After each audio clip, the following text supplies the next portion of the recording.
सभी को जय मसीह। और आज हम पढ़ेंगे गलातियों की पत्री उसके 1 अध्याय उसकी 11 आयत से पढ़ेंगे। हे भाइयों, मैं तुम्हें बताई देता हूं कि जो सुसमाचार मैंने सुनाया है वह मनुष्य का नहीं, क्योंकि वह मुझे मनुष्य की ओर से नहीं पहुंचा और ना मुझे सिखाया गया, पर यीशु मसीह के प्रकाश से मुझे मिला।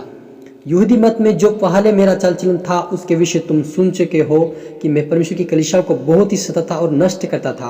अपने बहुत से जाति वालों से जो मेरी अवस्था के थे यहूदी मत में अधिक बढ़ता जाता था और अपने बाप दादों की परंपराओं के लिए बहुत ही उत्साहित था। परंतु परमेश्वर की जिसने मेरी माता के गर्भ ही से मुझे ठहराया और अपने अनुग्रह से बुला लिया, जब इच्छा हुई कि मुझ में अपने पुत्र को प्रकट करके मैं अन्य जाति में उसका सुसमाचार सुनाऊं, तो ना मैंने मांस और ना लहू से सलाह ली। हालेलुया।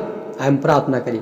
धन्यवाद प्रभु यीशु पिता परमेश्वर खुदा पवित्र आत्मा जी, आप मेरे मुख से होकर बोले मेरे पिता। आज का वचन हर जीवन में 100 गुना फल लेकर आए पिता। आज का वचन हर के जीवन में पिता ताकत बल सामर शक्ति देने पाए पिता। आज का वचन इनका जीवन में हृदय को परिवर्तन करे। आज का वचन इनका जीवन को बदले, तेरे स्वर्ग राज्य के लिए बने मेरे। आज का वचन हर जीवन में 100 गुना फल लेकर आए पिता। सब पुत्र आत्मा सोचते प्रार्थना दुआ यीशु तेरे मीठे नाम से मांगते हैं, आमीन। तो मेरे अजीजों, यहाँ पर जो पौलुस है, जो शाऊल कहलाता पहले वो पौलुस अभी बना हुआ है, प्रभु ने उसका नाम पौलुस रखा।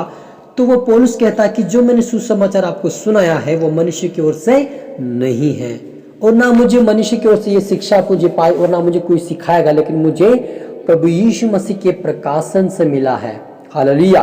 तो मेरे अजीजों, जो भी आज जो वचन हमें मिला है वो प्रभु यीशु मसीह परमेश्वर पिता की ओर से हमें मिला है। हालेलुया।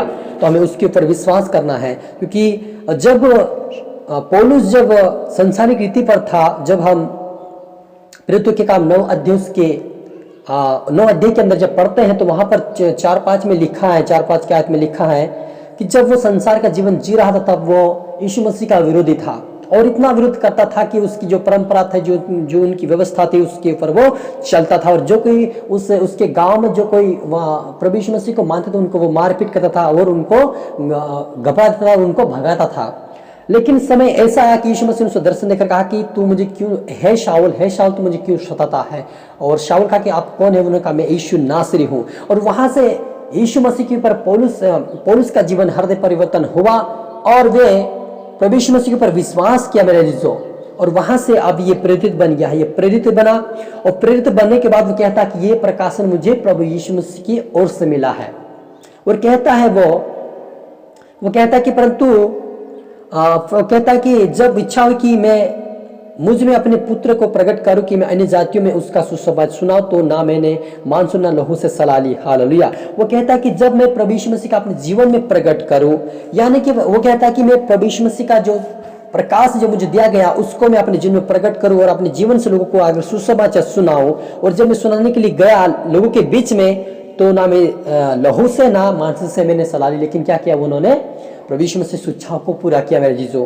तो मेरे अजीजों, आप और मुझे प्रभु यीशु मसीह का सुसमाचार सुनकर अपने जीवन को और मजबूत करना है और उसके पवित्रता में बढ़ना है और हमें खुद को उसका वचन का पालन करना है कि ये प्रभु यीशु मसीह सुसमाचार है और इसका मैं पालन करूंगा और मैं दूसरों को भी सिखाऊंगा। क्योंकि यहाँ पर जो पौलुस है अपने जीवन में लागू किया, प्रभु यीशु मसीह के वचन को पालन किया और आज ही दूसरों को सुसमाचार दे रहा है। इसका जीवन हृदय क्या है, दूसरों के लिए बना हुआ है। वैसे प्रभु यीशु मसीह कहता है कि अपने हित के लिए नहीं, लेकिन एक दूसरे के लिए प्रार्थना करो। वो क्यों कहता है कि हम दूसरे के लिए आशीष के कारण बने। हालेलुया। मेरे अजीजों, जब तक हम दूसरे के लिए आशीष के कारण नहीं बनेंगे तब तक हमारे जीवन में आशीष नहीं आएगी। तो आज हम दूसरों के लिए प्रार्थना करना है, दूसरों को वचन सुनाना है और किसी की सलाह नहीं लेना कि मुझे क्या करना क्या नहीं।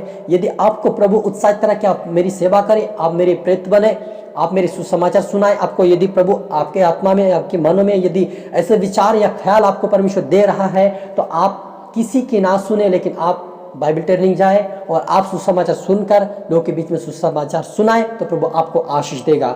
इसका जो प्रतिफल जो प्रभु कहता है कि जो रोते हुए जो बोते हैं वो हंसते हुए काटेंगे। यानी जो कोई प्रभु यीशु मसीह के वचनों को बोएगा वो परमेश्वर के वचन को हंसते हुए वो काटेगा, उसका प्रतिफल उसको स्वर्ग राज्य में मिलेगा। मेरे जीजो, हालेलुया। हम प्रार्थना करें। धन्यवाद पिता परमेश्वर, जितने देखने वाले सुनने वाले पिता परमेश्वर आपके वचन को निमित्त आज्ञाकारी बनकर चले मेरे पिता। जिस आपने परमेश्वर पिता शाऊल को पौलुस बनाया, वैसा हर एक व्यक्ति का जीवन प्रभु परिवर्तन होने पाए। आज का वचन हर के जीवन में 100 गुना फल लेकर आए, फिर तेरे स्वर्ग राज्य के लिए बने। ये वचन के निमित्त आज्ञाकारी बनकर चाहे तेरे नाम को ऊंचा उठाए, तेरी महिमा करने पाए मेरे पिता। और ये पिता दूसरों को सुसमाचार सुनाने वाले बने, और इसके जो में इनके जो में तेरा वचन जाए पिता, इनको सीखा समझे जो आप चाहते हैं, इनके जोरों में आप अगुवाई कीजिए, इनको रास्ता और मार्ग दिखाई, पवित्र आत्मा मदद सहायता कीजिए खुदावन पिता परमेश्वर। और ये तेरे नाम की महिमा करने पाए मेरे पिता, और तेरे नाम को ऊंचा उठाए, तेरी महिमा करने पाए, तेरी प्रशंसा करने पाए मेरे पिता परमेश्वर। एक दिन जब की गवाही देने पाए, आपके नाम की महिमा करने पाए मेरे पिता। सब पुत्र आत्मा सब अपने पुत्र आत्मा सौंपते हुए